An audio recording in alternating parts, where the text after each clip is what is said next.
Hello all, welcome to News in 360 Degree by Civils360 IAS Academy.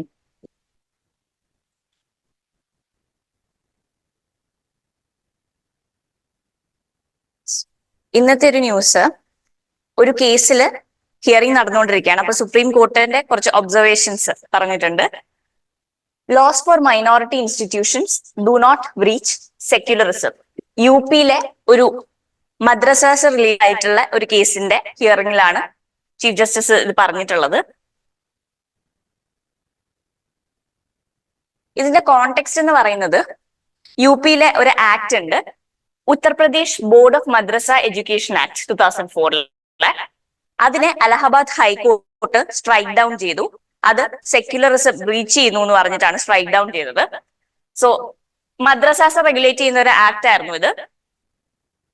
High court ആ മദ്രസകളിൽ പഠിച്ചിരുന്ന കുട്ടികളെ ഈ ജഡ്ജ്മെന്റ് സ്ട്രൈക്ക് ഡൗൺ ചെയ്യുന്നതിനൊപ്പം മദ്രസകളിൽ പഠിച്ചിരുന്ന കുട്ടികളെ റെഗുലർ സ്കൂളുകളിലേക്ക് ട്രാൻസ്ഫർ ചെയ്യണമെന്നും ഹൈക്കോർട്ട് വേർഡിക്റ്റിൽ പറഞ്ഞിട്ടുണ്ടായിരുന്നു. അതിനെ അപ്പെക്സ് കോർട്ടിൽ സുപ്രീം കോർട്ടിൽ ചലഞ്ച് ചെയ്യുമ്പോൾ അതിന്റെ ഹിയറിംഗ് നടന്നുകൊണ്ടിരിക്കുന്നതിന്റെ ഇടയിലാണ് ഇത് പറഞ്ഞിട്ടുള്ളത്. സോ SC പറഞ്ഞെന്ന് വെച്ചാല് ഇതുപോലത്തെ റിലീജിയസ് ഇൻസ്റ്റിറ്റ്യൂഷൻസ് റെഗുലേറ്റ് ചെയ്യുന്ന ലോസ് റിലീജിയസ് ഓർ ലിംഗ്വിസ്റ്റിക് മൈനോറിറ്റീസിനെ അത് റെഗുലേറ്റ് ചെയ്യുന്നു എന്ന് പറഞ്ഞത് കൊണ്ട് മാത്രം അത് സെക്യുലറിസത്തിന്റെ റീഷൻ ആവുന്നില്ല എന്നുള്ളതാണ് കോർട്ട് അഭിപ്രായപ്പെട്ടത്. സോ ഈ കോണ്ടെക്സ്റ്റില് കൾച്ചറൽ ആൻഡ് എഡ്യൂക്കേഷണൽ റൈറ്റ്സ് എന്തൊക്കെയാണ് കോൺസ്റ്റിറ്റ്യൂഷണൽ പ്രൊവിഷൻസ് എന്നുള്ളത് നമ്മൾ അറിഞ്ഞിരിക്കണം. So article 29 protection of interest of minorities. അതിലെ ക്ലോസ് 1 പറയുന്നത് any section of citizens residing in the territory of India or any part thereof having a distinct language, script or culture of its own shall have the right to conserve the same. Any section of citizens, protection of interests of minorities ആണെങ്കിൽ പോലും minorities എന്താണെന്നോ എന്തിനെയാണ് ഉദ്ദേശിക്കുന്നതെന്ന് പറഞ്ഞിട്ടില്ല. ഇനി section of citizens എന്ന് മാത്രമാണ് പറഞ്ഞിട്ടുള്ളത്. അതുകൂടാണ്ട് cultural and educational rights article 30 ഉണ്ട്. Right of minorities to establish and administer educational institutions. All minorities, whether based on religion or language, shall have the right to establish and administer educational institutions of their choice. The state shall not, in granting aid to educational institutions, discriminate against any educational institution on the ground that is under the management of a minority, whether based on religion or language. അതായത് മൈനോറിറ്റീസിന് religious മൈനോറിറ്റിക്കോ linguistic മൈനോറിറ്റിക്കോ സ്വന്തമായിട്ട് educational institutions സ്ഥാപിക്കാനും അത് administer ചെയ്യാനുമുള്ള അവകാശം fundamental right ആണ്. അത് protected ആണ് കോൺസ്റ്റിറ്റ്യൂഷന്റെ കീഴിൽ. മാത്രമല്ല സ്റ്റേറ്റ് ഏതെങ്കിലും ഒരു പർട്ടിക്കുലർ റിലീജിയസ് ഇൻസ്റ്റിറ്റ്യൂഷനെ ഫേവർ ചെയ്യോ മറ്റൊരിതിനെ ഡിസ്ക്രിമിനേറ്റ് ചെയ്യോ ചെയ്യില്ല. എല്ലാത്തിനെയും ഈക്വൽ ആയിട്ട്, നമ്മുടെ സെക്യുലറിസത്തിന്റെ ഒരു ഫീച്ചർ ആണല്ലോ ഈക്വൽ പ്രൊട്ടക്ഷൻ ടു ആൾ. അപ്പൊ ഈക്വൽ ആയിട്ട് പ്രൊട്ടക്ട് ചെയ്യും എന്നുള്ളതാണ്, ഈക്വൽ ആയിട്ടായിരിക്കും ഗ്രാൻസ് കൊടുക്കുക എന്നുള്ളതാണ് ആർട്ടിക്കിൾ 30. ഈ രണ്ട് ആർട്ടിക്കിൾസ് ഈ ഒരു കോണ്ടെക്സ്റ്റിൽ നമ്മൾ അറിഞ്ഞിരിക്കണം, കൾച്ചറൽ ആൻഡ് എഡ്യൂക്കേഷണൽ റൈറ്റ്സ്. അതുകൂടാണ്ട് മറ്റൊരു കേസിന്റെ ഹിയറിംഗ് നടന്നുകൊണ്ടിരിക്കുകയാണ്. നമ്മുടെ കോൺസ്റ്റിറ്റ്യൂഷന്റെ പ്രിയാമ്പിളില് 42nd കോൺസ്റ്റിറ്റ്യൂഷണൽ അമെന്റ്മെന്റ് ആക്ട് എമർജൻസിയുടെ ടൈമിൽ കൊണ്ട് 42nd കോൺസ്റ്റിറ്റ്യൂഷണൽ അമെന്റ്മെന്റ് ആക്ട് പ്രകാരം 2 വേർഡ്സ് ആഡ് ചെയ്തിട്ടുണ്ടായിരുന്നു, സെക്യുലർ ആൻഡ് സോഷ്യലിസ്റ്റ്. ഈ 2 വേർഡ്സും റിമൂവ് ചെയ്യണം. അതിനെ ചാലഞ്ച് ചെയ്തുകൊണ്ട് ഫോമർ BJP MP ആയിരുന്ന സുബ്രഹ്മണ്യൻ സ്വാമി ഒരു പെറ്റീഷൻ കൊടുത്തിട്ടുണ്ടായിരുന്നു. അപ്പൊ അതിന്റെ ഹിയറിംഗിലാണ് പറഞ്ഞത് സെക്യുലറിസം കോൺസ്റ്റിറ്റ്യൂഷന്റെ ഒരു കോർ പാർട്ടാണ് എന്നുള്ളത്.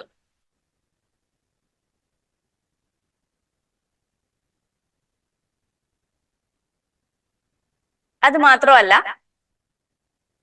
കോൺസ്റ്റിറ്റ്യൂഷൻ അഡോപ്റ്റ് ചെയ്തത് നവംബർ 26, 1949 നവംബർ 26, 1949 അഡോപ്റ്റ് ചെയ്തതിന്റെ 75th ആനിവേഴ്സറി ആണ് വരാൻ പോകുന്നത്. അപ്പൊ കോൺസ്റ്റിറ്റ്യൂഷണൽ ഗവർണൻസിനെ പറ്റിയിട്ടും ഒരു ആർട്ടിക്കിൾ എഡിറ്റോറിയൽ പേജിലുണ്ട്. സോ സെക്യുലറിസത്തെ കുറിച്ച് പറയുമ്പോൾ നമ്മൾ പ്രധാനമായിട്ട് സെക്യുലറിസം UPSC പെർസ്പെക്റ്റീവില് GS 1 കീഴിൽ ഇന്ത്യൻ സൊസൈറ്റിയുടെ കീഴിലും പഠിക്കണം, പോളിറ്റി പെർസ്പെക്റ്റീവിലും സെക്യുലറിസം പഠിക്കണം. സെക്യുലറിസം കോൺസ്റ്റിറ്റ്യൂഷണൽ പ്രൊവിഷൻസ് പറയുമ്പോൾ ഏറ്റവും ആദ്യം പ്രിയാമ്പിളില് മെൻഷൻഡ് ആണ്. നേരത്തെ പറഞ്ഞത് we the people of India having solemnly resolved to constitute India into a sovereign, socialist, secular, democratic republic. ഈ പറയുന്ന ടേംസ് ഒക്കെ എന്താണെന്ന് അതിന്റെ കോൺസെപ്റ്റ് നമ്മൾ അറിഞ്ഞിരിക്കണം. അതിനെ ഡിഫൈൻ ചെയ്യാനോ ഡിസ്കസ് ചെയ്യാനോ മെയിൻസിന് ചോദിച്ചാൽ നമ്മൾ അവെയർ ആയിരുന്നിരിക്കണം. അതുകൂടാണ്ട് ഇപ്പൊ justice, social, economic and political, liberty, എന്തിന്റെയൊക്കെ liberty of thought, expression, belief, faith and worship, equality of status and opportunity, and to promote among them all fraternity, assuming the dignity, assuring the dignity of the individual and unity and integrity of the nation. ഈ integrity of nationും 42nd Constitutional Amendment Act പ്രകാരം add ചെയ്തിട്ടുള്ളതാണ്. So in our Constituent Assembly, this 26th day of November 1949, do hereby adopt, enact and give to ourselves this Constitution. Preamble നമ്മൾ UPSC perspective നമ്മൾ കാണാണ്ട് തന്നെ പഠിച്ചിരിക്കണം. പ്രിയാമ്പിളിൽ nature of the state define ചെയ്യുന്ന ഓരോരോ അഡ്ജക്റ്റീവ്സ് എന്തൊക്കെയാണ്, അതിന്റെ കോൺസെപ്റ്റ്സ് നമ്മൾ അറിഞ്ഞിരിക്കണം. അത് ഡിഫൈൻ ചെയ്യാനും അതിനെ അനലൈസ് ചെയ്യാനും നമുക്ക് നോട്ട്സ് ഉണ്ടായിരിക്കണം. സോ പോളിറ്റി പെർസ്പെക്റ്റീവില് GS2 പെർസ്പെക്റ്റീവില് സെക്യുലറിസം പറയുമ്പോൾ ഫസ്റ്റ് സെക്യുലറിസം എന്നൊരു ഐഡിയോളജി എന്താണ് ഉദ്ദേശിക്കുന്നത്? Secularism implies simply separation of religion and state. അതായത് ഒരു ഭരണകൂടം മതത്തിന്റെ പുറത്തായിരിക്കില്ല ഫംഗ്ഷൻ ചെയ്യുന്നത്. ഒരു നമുക്ക് രണ്ട് ടൈപ്പായിട്ട് പറയാം. സെക്യുലർ സ്റ്റേറ്റ്സും ഉണ്ട്, തിയോക്രാറ്റിക് സ്റ്റേറ്റ്സും ഉണ്ട്. ഉദാഹരണത്തിന് ഇപ്പോ സൗദി അറേബ്യ പോലത്തെ സ്റ്റേറ്റ്സ് തിയോക്രാറ്റിക് സ്റ്റേറ്റ്സ് ആണ്. അവരുടെ ലോ എന്ന് പറയുന്നത് ഒരു റിലീജിയസ് നിയമമാണ്, അവരുടെ ലോ ലാൻഡ്. നമുക്ക് അങ്ങനെയല്ല, സെപ്പറേഷൻ ഉണ്ട് between religion and the state, and government religious ബിലീഫ്സിനോട് ഒരു ന്യൂട്രാലിറ്റി പാലിക്കും എന്നുള്ളതാണ് സെക്യുലറിസം എന്നുള്ള ഒരു കോൺസെപ്റ്റിന്റെ ബേസിക്. ഇന്ത്യയിൽ നമ്മൾ അഡോപ്റ്റ് ചെയ്യുന്നത് പോസിറ്റീവ് മോഡൽ ഓഫ് സെക്യുലറിസം. ഇത് കൂടാണ്ട് അതിന്റെ പോസിറ്റീവ് മോഡൽ എന്ന് പറഞ്ഞാല് we give equal respect to all religions. നമ്മൾ കംപ്ലീറ്റ്ലി ഒരു എന്താ പറയാ, we are not completely staying away from religion absolutely നമ്മൾ ഡീൽ ചെയ്യുന്നേ ഇല്ല എന്നുള്ള രീതിക്കല്ല നമ്മൾ സെക്യുലറിസത്തെ കാണുന്നത്. ഈക്വൽ പ്രൊട്ടക്ഷൻ എല്ലാവർക്കും കൊടുക്കും. ഏതെങ്കിലും ഒരു പെർട്ടിക്കുലർ റിലീജിയനെ ഫേവർ ചെയ്യുകയോ ഏതെങ്കിലും ഒന്നിനെ ഡിസ്ക്രിമിനേറ്റ് ചെയ്യുകയോ അങ്ങനെയൊന്നും ചെയ്യില്ല. Equal protection will be given to all religions. പക്ഷെ ഇപ്പൊ കൺട്രീസ് ലൈക്ക് ഫ്രാൻസ്, അവരുടെ ഒരു ലേസൈറ്റ് എന്നൊക്കെ പറയുന്ന ഒരു പ്രിൻസിപ്പിൾ ഉണ്ട്. There is an absolute separation of state and religion. Religion എന്ന് പറയുന്നത് എന്താ പറയാ, പബ്ലിക് സ്പിയറിൽ വരാനേ പാടില്ല എന്നുള്ള രീതിക്കുള്ള ഒരു ഐഡിയോളജിയുടെ പുറത്താണ്. അത് നെഗറ്റീവ് സെക്യുലറിസത്തിന്റെ പ്രിൻസിപ്പിൾ ആയിട്ടാണ് നമ്മൾ കാണുന്നത്. There is an absolute separation of state and religion. Again നമ്മുടെ പ്രിയാമ്പിളില് ഇന്ത്യയെ സെക്യുലർ ആണെന്ന് കോൺസ്റ്റിറ്റ്യൂഷൻ ഡിഫൈൻ ചെയ്തിട്ടുണ്ട്. കോൺസ്റ്റിറ്റ്യൂഷണൽ പ്രൊവിഷൻസ്, സെക്യുലറിസം അപ്ഹോൾഡ് ചെയ്യുന്ന കോൺസ്റ്റിറ്റ്യൂഷണൽ പ്രൊവിഷൻസ് ഏതാണെന്ന് നമ്മൾ അറിഞ്ഞിരിക്കണം. ഒന്ന്, article 15, prohibition of discrimination on the grounds of religion, race, caste, sex or place of birth. So article 15 secularism uphold ചെയ്യുന്നുണ്ട്. Article 25, 26, 27, 28 right to freedom of religion ആണ്. 25 freedom of conscience and free profession, practice and propagation of religion. 26 freedom to manage religious affairs, കമ്മ്യൂണിറ്റിയുടെ rights ആണ് protect ചെയ്യുന്നത്. ഒരു religious കമ്മ്യൂണിറ്റിക്ക് അവരുടെ rights manage ചെയ്യാനുള്ള അവകാശമുണ്ട്. 27 freedom as to payment of taxes for promotion of any particular religion. ഏതെങ്കിലും religion promote ചെയ്യാനായിട്ട് tax pay ചെയ്യുന്നതിൽ നിന്ന് നമ്മൾ എക്സെപ്റ്റ് ആണ്, അത് നമ്മുടെ അവകാശമാണ്. ശ്രദ്ധിക്കുക, ഈ ഒരു ആർട്ടിക്കിൾ 27 ടാക്സ് എന്നാണ് പറയുന്നത്, ഫീസ് അല്ല. ഇപ്പൊ നമ്മള് തിരുപ്പതി അവിടെ ഏതെങ്കിലുമൊക്കെ നമ്മൾ ദർശനത്തിന് പോകുമ്പോൾ ഫീസ് ഈടാക്കുന്നുണ്ട്, ഫീസ് അല്ല ഇവിടെ ഡീൽ ചെയ്യുന്നത്, ടാക്സ് ആണ്. പിന്നെ article 28 freedom as to attendance at religious instruction or religious worship in certain educational institutions. State fund ചെയ്തിട്ടുള്ള എഡ്യൂക്കേഷണൽ ഇൻസ്റ്റിറ്റ്യൂട്ട്സിൽ റിലീജിയസ് ഇൻസ്ട്രക്ഷൻ ഉണ്ടെങ്കിൽ അത് അറ്റൻഡ് ചെയ്യാണ്ടിരിക്കാനുള്ള ഫ്രീഡവും പ്രൊട്ടക്റ്റഡ് ആണ് കോൺസ്റ്റിറ്റ്യൂഷന്റെ കീഴിൽ. ഇതാണ് right to freedom of religion. അതുകൂടാണ്ട് നമ്മൾ നേരത്തെ പറഞ്ഞ 29 and 30 കൾച്ചറൽ ആൻഡ് എഡ്യൂക്കേഷണൽ റൈറ്റ്സിന്റെ കീഴിലും സെക്യുലറിസം പ്രൊട്ടക്റ്റഡ് ആണ്, മൈനോറിറ്റി റൈറ്റ്സ് പ്രൊട്ടക്റ്റഡ് ആണ്. പിന്നെ ആർട്ടിക്കിൾ 51A ഫണ്ടമെന്റൽ ഡ്യൂട്ടി ആണ്. അവിടെയും പറയുന്നുണ്ട് 51A ക്ലോസ് ഇ പറയുന്നത് promote harmony and spirit of common brotherhood. സിറ്റിസൺസിന്റെ ഡ്യൂട്ടിയാണ് to promote harmony and spirit of common brotherhood. അതുകൂടാണ്ട് നമ്മുടെ കോമ്പോസിറ്റ് കൾച്ചറിനെയും റിച്ച് ഹെറിറ്റേജിനെയും വാല്യൂ ചെയ്യാനും പ്രിസർവ് ചെയ്യാനും ഡ്യൂട്ടി ആയിട്ട് പറയുന്നുണ്ട് ഇൻ ക്ലോസ് F.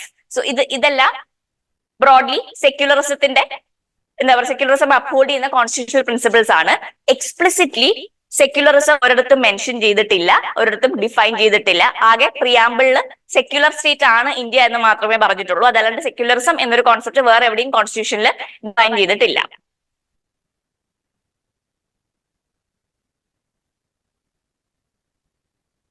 അതുകൂടാണ്ട് പട്ടിയിൽ അറിഞ്ഞിരിക്കേണ്ടത് സെക്യുലറിസം നമ്മുടെ കോൺസ്റ്റിറ്റ്യൂഷന്റെ ബേസിക് സ്ട്രക്ചറിന്റെ ഭാഗമാണ്. ബേസിക് സ്ട്രക്ചർ എന്ന് പറയുമ്പോൾ കേശവാനന്ദ ഭാരതി കേസ് ഉണ്ട് 1973.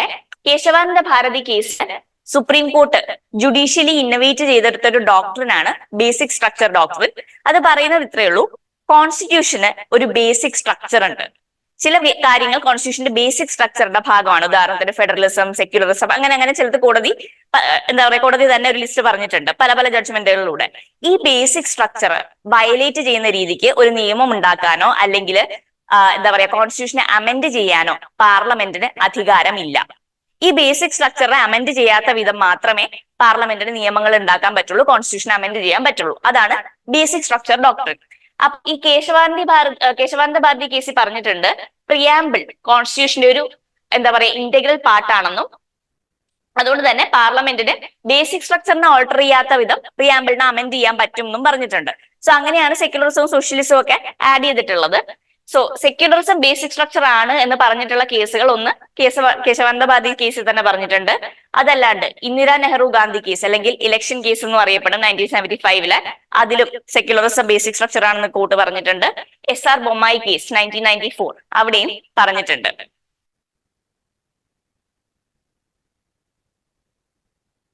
ഇത് സെക്യുലറിസം റിലേറ്റഡ് ആയിട്ട് GS2 പോളിറ്റിയിൽ വന്നിട്ടുള്ള ക്വസ്റ്റ്യൻസ് ആണ്.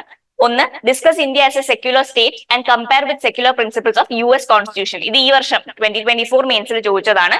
USന്റെ കോൺസ്റ്റിറ്റ്യൂഷനിലെ സെക്യുലറിസവും ഇന്ത്യയുടെ സെക്യുലറിസവും ആയിട്ടുള്ള കമ്പാരിസൺ. പിന്നെ what can France learn from Indian constitution's approach to secularism. ഇത് 2019 ഫ്രാൻസിൽ ഇടയ്ക്കിടയ്ക്ക് ഇഷ്യൂസ് വരുന്നുണ്ട്. പ്രത്യേകിച്ച് ഹിജാബ് ബാനിനോടൊക്കെ അനുബന്ധിച്ച് കുറച്ച് ഇഷ്യൂസ് ഇടയ്ക്കിടയ്ക്ക് ന്യൂസിൽ വരാറുണ്ടായിരുന്നു. ആ സമയത്തൊക്കെ അത് ഭയങ്കര ഇമ്പോർട്ടന്റ് ആയിരുന്നു. സോ ഫ്രാൻസിന്റെ സെക്യുലറിസവും ഇന്ത്യയുടെ സെക്യുലറിസവും തമ്മിലുള്ള കമ്പാരിസൺ പോലെയാണ് 2019 ചോദിച്ചത്. അതുകൂടാണ്ട് 2016 ചോദിച്ചത് discuss each adjective attached to the word republic in the preamble. Are they defensible in present circumstances? Each adjective sovereign, socialist, secular, democratic, republic. ഈ പറയുന്ന റിപ്പബ്ലിക്കിന് മുമ്പുള്ള ഓരോ അഡ്ജക്റ്റീവും ഡിസ്കസ് ചെയ്യാനൊക്കെയാണ് ചോദിച്ചിട്ടുള്ളത്. സോ അവിടെയും സെക്യുലർ എന്താണെന്ന് നമ്മൾ ഡിസ്കസ് ചെയ്യാൻ വി മസ്റ്റ് ബി കേപ്പബിൾ. ഇത് കൂടാണ്ട് ഇതിപ്പോ GS2ന്റെ പെർസ്പെക്റ്റീവിലാണ് നമ്മൾ പറഞ്ഞത്. GS1 സൊസൈറ്റിയുടെ പെർസ്പെക്റ്റീവിലും നമ്മൾ സെക്യുലറിസം അറിഞ്ഞിരിക്കണം. സൊസൈറ്റിയിൽ മെയിൻലി നമ്മൾ PYQ അനാലിസിസ് നടത്തുമ്പോൾ നമുക്ക് മനസ്സിലാവും സൊസൈറ്റിയിൽ അവർ ചോദിക്കുന്നത് ഇന്ത്യൻ സെക്യുലറിസത്തെ പറ്റിയാണ്. എന്താണ് ഇന്ത്യൻ മോഡൽ ഓഫ് സെക്യുലറിസം, എന്താണ് അതിന്റെ സോഷ്യൽ ഫീച്ചേഴ്സ് എന്തൊക്കെയാണ്, വെസ്റ്റേൺ മോഡൽ ഓഫ് സെക്യുലറിസവുമായിട്ടുള്ള ഡിഫറൻസസും സിമിലാരിറ്റീസും എന്തൊക്കെയാണ്, പിന്നെ elements of Indian secularism, pluralism, tolerance, assimilation, ഇങ്ങനത്തെ എലമെന്റ്സ് എങ്ങനെയാണ് സെക്യുലറിസത്തെ ഉണ്ടാക്കുന്നത് ഇന്ത്യൻ സൊസൈറ്റിയിൽ. ഇത് പിന്നെ ചാലഞ്ചസ് ടു സെക്യുലറിസം എന്താണ്, വേ ഫോർവേഡ് എന്താണ്. സൊസൈറ്റി പെർസ്പെക്റ്റീവിൽ നമ്മൾ നോക്കുമ്പോൾ ഈ ഒരു ഹെഡേഴ്സിന്റെ കീഴിൽ വേണം നമ്മൾ പഠിക്കാൻ. ഇത് സൊസൈറ്റി സെക്യുലറിസത്തിന്റെ പുറത്ത് ചോദിച്ചിട്ടുള്ള ക്വസ്റ്റ്യൻസ് ആണ്. 2022 are tolerance, assimilation and pluralism key elements in the making of an Indian form of secularism. പിന്നെ 2019 what are the challenges to cultural practices in the name of secularism? സെക്യുലറിസത്തിന്റെ പേരിൽ എന്തൊക്കെയാണ് കൾച്ചറൽ പ്രാക്ടീസസിന് ഉണ്ടാവുന്ന challenges. അതുകൂടാണ്ട് 2018 how the Indian concept of secularism is different from the Western model of secularism. Discuss comparison between Indian and Western models of secularism. How do Indian debates on secularism differ from debates in the West? 2014 18 basically similar question ആണ് ഇന്ത്യയുടെയും വെസ്റ്റിന്റെയും സെക്യുലറിസത്തിന്റെ comparison. So ഈ ഒരു പെർസ്പെക്റ്റീവിൽ വേണം സൊസൈറ്റിയുടെ secularism നമ്മൾ പഠിക്കാൻ. പിന്നെ അത് കൂടാണ്ട് ലൈൻ ഓഫ് ആക്ച്വൽ കൺട്രോൾ, ഇന്ത്യയും ചൈനയും തമ്മിലുള്ള ടെൻഷൻസിന് എന്താ പറയാ ഒരു ബ്രേക്ക് ത്രൂ ഉണ്ടായിട്ടുണ്ട് എന്നുള്ള രീതിക്ക് നമ്മുടെ ഫോറിൻ സെക്രട്ടറി ഒരു അനൗൺസ്മെന്റ് നടത്തിയിട്ടുണ്ടായിരുന്നു. അപ്പൊ ഇപ്പൊ ഇഷ്യൂസ് ഫ്രിക്ഷൻ പോയിന്റ്സ് ആയിട്ടുള്ള കുറച്ച് സ്ഥലങ്ങളൊക്കെ മെൻഷൻ ചെയ്തിട്ടുണ്ട്. പ്രിലിംസ് പെർസ്പെക്റ്റീവിൽ നമ്മൾ അത് എവിടെയാണ് ആ സ്ഥലങ്ങൾ എന്നൊക്കെ മാപ്പിംഗിൽ അറിഞ്ഞിരിക്കണം.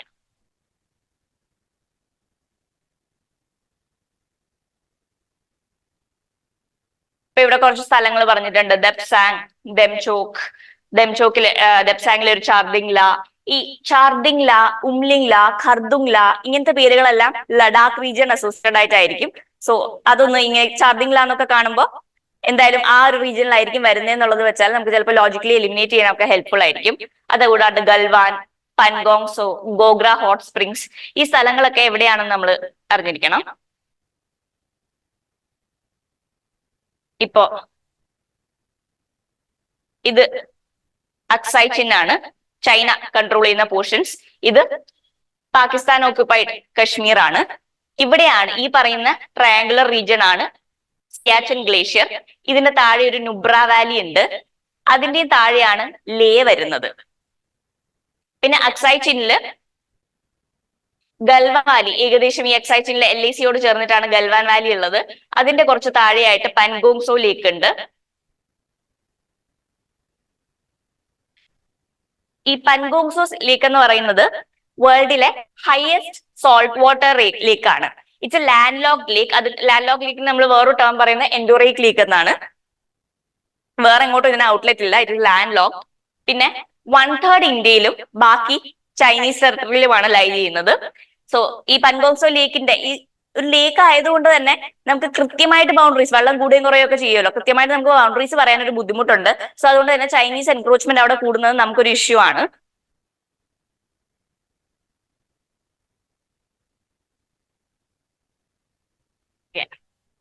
ഇവിടെ ദബ്സാങ് പ്ലെയിൻസ് ഉണ്ട്. ഇത് LAC ആണ്, line of actual control.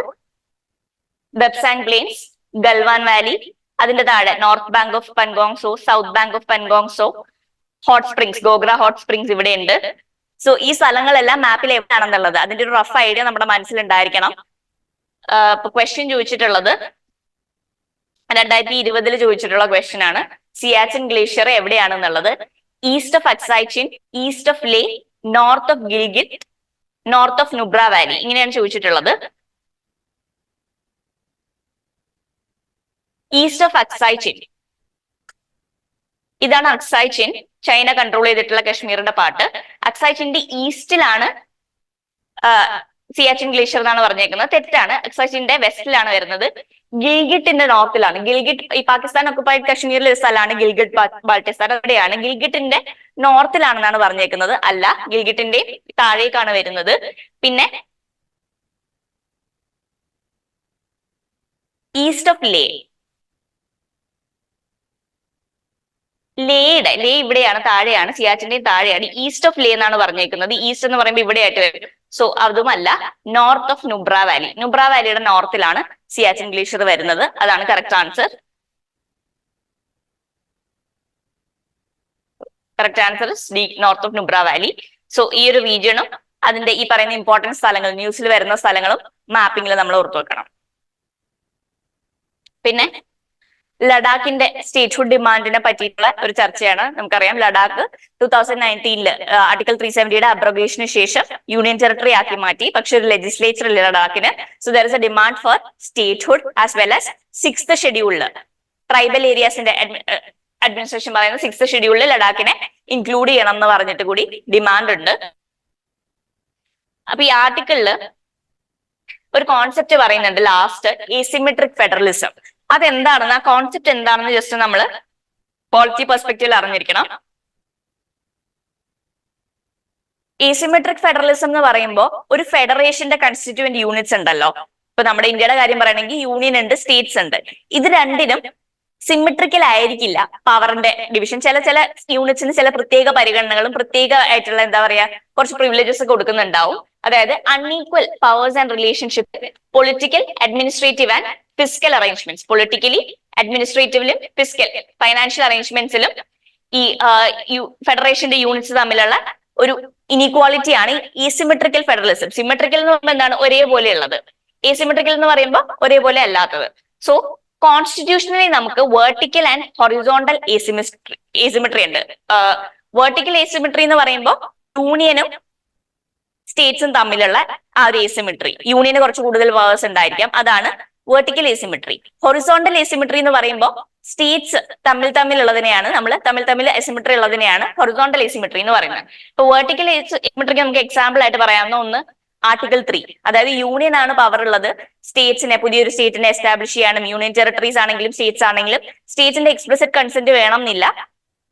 Consent ഇല്ലാണ്ട് തന്നെ ഇപ്പൊ സ്റ്റേറ്റ്സിനെ റീനെയിം ചെയ്യാനും ബൗണ്ടറീസ് ഓൾട്ടർ ചെയ്യാനും ഒക്കെയുള്ള അധികാരം union. So there is an ഏസിമെട്രി.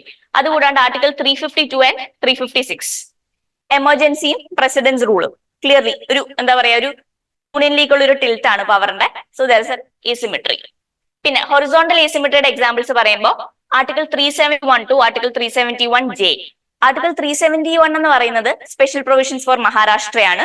Article 371A special provisions for Nagaland. Article 371B special provisions four Assam. അങ്ങനെ 371J വരെ ഉണ്ട്. ചില സ്റ്റേറ്റ്സിന് അവരുടെ സ്പെസിഫിസിറ്റീസ്, ചില അണ്ടർ ഡെവലപ്ഡ് റീജിയൻസ് കാരണം, ജോഗ്രഫിക്കൽ സ്പെസിഫിസിറ്റി കാരണം, എന്താ പറയാ പോപ്പുലേഷന്റെ ട്രൈബൽ പോപ്പുലേഷൻസ് ഒക്കെ ഉള്ള കാരണം ചില സ്പെഷ്യൽ പ്രൊവിഷൻസ് കൊടുത്തിട്ടുണ്ട്.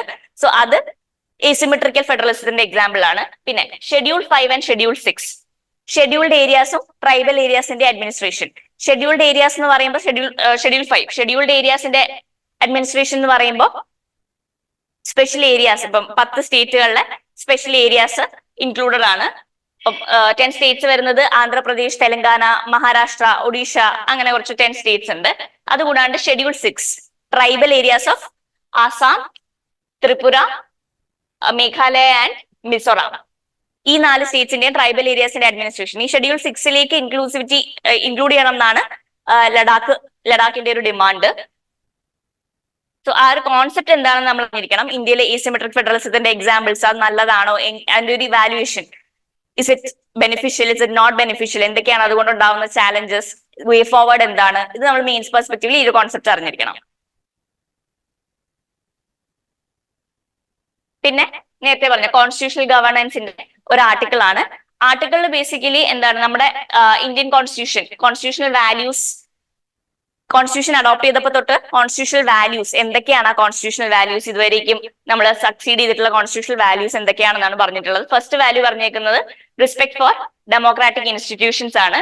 പിന്നെ അതായത് ആൾക്കാർ വോട്ട് ചെയ്യാൻ വരുന്നുണ്ട്, ആ ഒരു ഡെമോക്രാറ്റിക് ഇൻസ്റ്റിറ്റ്യൂഷൻസിൽ നമ്മൾ ഫെയ്ത്ത് കാണിക്കുന്നുണ്ട്. പിന്നെ ഇലക്ടഡ് ഗവൺമെന്റ്സ് ലേക്ക് ഒരു സ്മൂത്ത് ട്രാൻസിഷൻ ആണ്. നമ്മുടെ ഇലക്ഷൻസ് ഇപ്പം US നമ്മൾ കണ്ടു, അല്ലെങ്കിൽ ഇപ്പം വെനസ്വേലയിലും ഒക്കെ നമ്മൾ ഇഷ്യൂസ് കാണുന്നുണ്ട് ട്രാൻസിഷൻ ഓഫ് പവർ സംഭവിക്കുന്നതിന്. പക്ഷെ ഇവിടെ ഇലക്ഷൻസ് കഴിയുമ്പോഴത്തേക്കും smooth transition of power ensure ചെയ്യാൻ പറ്റിയിട്ടുണ്ട്.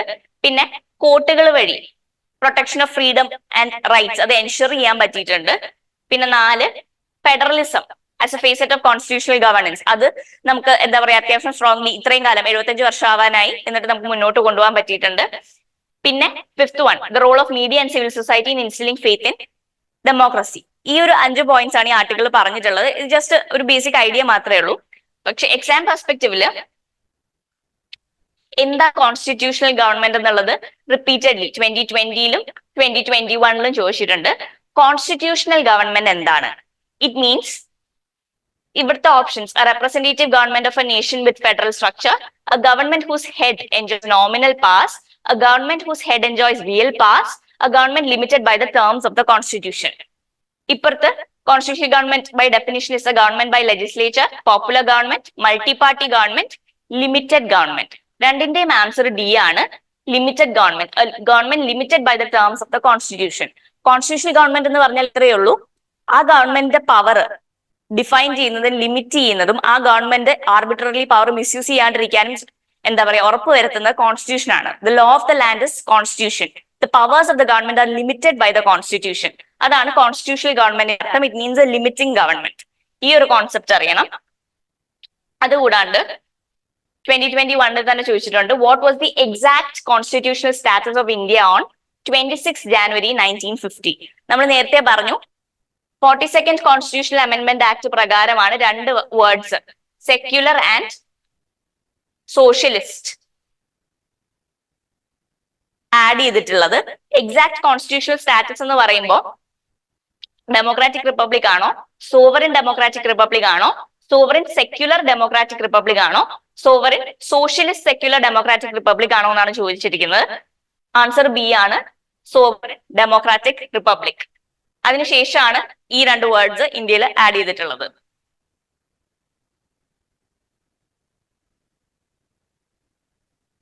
പിന്നെ തായ്വാൻ സ്ട്രേറ്റിനെ പറ്റിയിട്ട് ഒരു ന്യൂസ് ഉണ്ട്. US-ന്റെയും കാനഡയുടെയും ഷിപ്സ് തായ്വാൻ സ്ട്രേറ്റിൽ കൂടി പാസ് ചെയ്തു എന്നുള്ളത്. എവിടെയാണ് തായ്വാൻ സ്ട്രേറ്റ്, എന്താണ് അതിന്റെ സിഗ്നിഫിക്കൻസ്, എന്താണ് അതിന്റെ ഇഷ്യൂ എന്നൊക്കെ നമ്മൾ അറിയണം. സോ തായ്വാൻ എന്ന് പറയുന്നത് ചൈനയുടെ ഈസ്റ്റിലായിട്ട് കിടക്കുന്ന ഒരു കുഞ്ഞ് ഐലൻഡ് ആണ്. ചൈന അത് ചൈനയുടെ ടെറിട്ടറി ആയിട്ടാണ് ക്ലെയിം ചെയ്യുന്നത്. വളരെ കുറച്ച് നേഷൻസ് മാത്രമേ തായ്വാനെ ഒരു സെപ്പറേറ്റ് കൺട്രി ആയിട്ട് ഐഡന്റിഫൈ ചെയ്തിട്ടുള്ളൂ. ഇപ്പൊ ന്യൂസിൽ നമ്മൾ ശ്രദ്ധിച്ചാൽ തായ്വാനെ പലപ്പോഴും സെൽഫ് ഗവേണിംഗ് ഐലൻഡ് എന്നാണ് പറയുക, അല്ലാണ്ട് ഒരു നേഷൻ ആയിട്ട് ഐഡന്റിഫൈ ചെയ്യുകയോ അല്ലെങ്കിൽ ഡിപ്ലോമാറ്റിക് ടൈസ് ഒന്നും കീപ്പ് ചെയ്യാറില്ല. ചൈനയ്ക്ക് ഉള്ളത് ഒരു വൺ ചൈന പോളിസിയാണ്. തായ്വാൻ എന്ന് പറയുന്നത് ചൈനയുടെ ടെറിട്ടറിയാണ്. അൾട്ടിമേറ്റ്ലി ചൈനയുമായിട്ട് എന്താ പറയാ ചൈന റൂൾ ചെയ്യേണ്ട ഒരു ടെറിട്ടറിയാണ്. സോ അതുകൊണ്ട് തന്നെ ഇപ്പം മറ്റു രാജ്യങ്ങൾ തായ്വാനെ പറയാ ഫണ്ട് ചെയ്യുന്നതും തായ്വാനുമായിട്ട് ഡിപ്ലോമാറ്റിക് ടൈസ് കീപ്പ് ചെയ്യുന്നതൊക്കെ ചൈനയ്ക്ക് ഇഷ്യൂ ആണ്. ഈ വൺ ചൈന പോളിസി അംഗീകരിക്കുന്നവരായിട്ട് മാത്രമേ ചൈന ഡിപ്ലോമാറ്റിക് റിലേഷൻസ് മുന്നോട്ട് കൊണ്ടുപോകുള്ളൂ എന്നും പറയാറുണ്ട്. സോ ഇതിന്റെ പണ്ടത്തെ ഒരു പേര് ഫോർമോസ സ്ട്രേറ്റ് എന്ന് കൂടി അറിയപ്പെടും. കാരണം തായ്വാനെ പണ്ട് ഫോർമോസ ഐലൻഡ് എന്ന് പറയാറുണ്ടായിരുന്നു. It separates the island of Taiwan and continental Asia. China continental ഏഷ്യയുടെ ഭാഗമാണ്. It separates island of Taiwan and continental Asia. ചില rivers including Jiulong and Min rivers from China's Fujian province drain in to the Taiwan strait. Again ഒരു strait എന്ന് പറയുമ്പോൾ എന്താണ്? It's a narrow passage of body connecting two larger water bodies. അതാണ് strait എന്ന് പറയുന്നത്. So it's a critical corridor connecting south China sea to east China sea. East China സീയും south China സീയും connect ചെയ്യുന്നത് ഈ തായ്വാൻ സ്ട്രേറ്റ് ആണ്, which is a narrow strip of water. It is one of the most important fishing grounds in China. ഇവിടെ താഴോട്ട് south China see ഉണ്ട്, മുകളിലോട്ട് ഇവിടെ ഈസ്റ്റ് ചൈന സീയും ഉണ്ട്. ഇതിനെ കണക്ട് ചെയ്യുന്നത് ഈ തായ്വാൻ സ്ട്രേറ്റ് ആണ്. South China sea, east China see.